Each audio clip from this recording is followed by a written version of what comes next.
नमस्कार मंडळी, मी ॲडव्होकेट सायली आहे. आता इथे मी साताराजवळच्या टोल प्लाझाला आहे. माझा हात इंजर्ड आहे आणि माझ्यासारख्या अशा अनेक बायका आहेत, म्हाताऱ्या एजेड बायका आहेत की ज्यांचे पायाचे प्रॉब्लेम्स आहेत. तर इथे हा कमोड दिसतंय, संडास पण हा बंद आहे.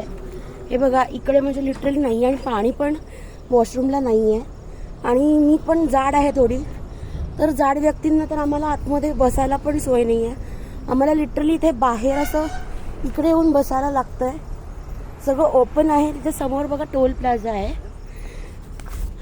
म्हणजे हा इथे टोल प्लाझा आहे. ते ड्रायव्हर्स वगैरे आम्हाला लिटरली बघतात, पण आम्हाला आता काही ऑप्शन नाही राहिला आहे. बसता येत नाही आहे प्रॉपर टॉयलेटमध्ये. टॉयलेटची पण काय घाणेरडी, म्हणजे इतके घाण वास. आता मी वास तर दाखवू शकत नाही. इथे बादली आहे पण पाणी नाही आहे. आणि अशा पद्धतीने म्हणजे लिटरली म्हणजे पायाला माझा प्रॉब्लेम आहे, ॲक्सिडेंट झालेला आहे. तर चढता पण येत नाही, चढायला काही हे नाही आहे, सोर्स नाही आहे. आणि ही आपल्या टोल प्लाझाची परिस्थिती आहे. त्याच्यानंतर या इकडे बघा, सगळीकडे अर्धे हे पण माझ्यामध्ये इंग्लिश टॉयलेट दिसतं आहे, पण इथे बघा हे सगळं लॉक करून ठेवलं आहे. तर ही परिस्थिती आहे महिलांसाठी रात्रीची. एकतर सोय नाही काही केलेली.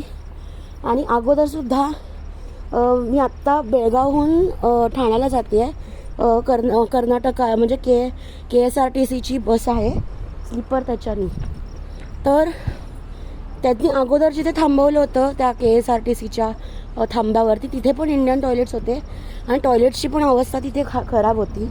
तिथे मला शूट करता नाही आलं, कारण की खूप गर्दी होती, खूप वास होता आणि मला खूप असह्य होत होतं. एक तर मला काही धरून उठता येत नव्हतं.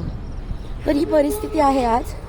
आणि म्हणून मी हे टाकते की मी मुख्यमंत्री, उपमुख्यमंत्री सगळ्यांना सांगते, किंवा जे पॉलिटिशियन्स आहेत त्या सगळ्यांना, की प्लीज काहीतरी करा, आमच्यासाठी काहीतरी करा.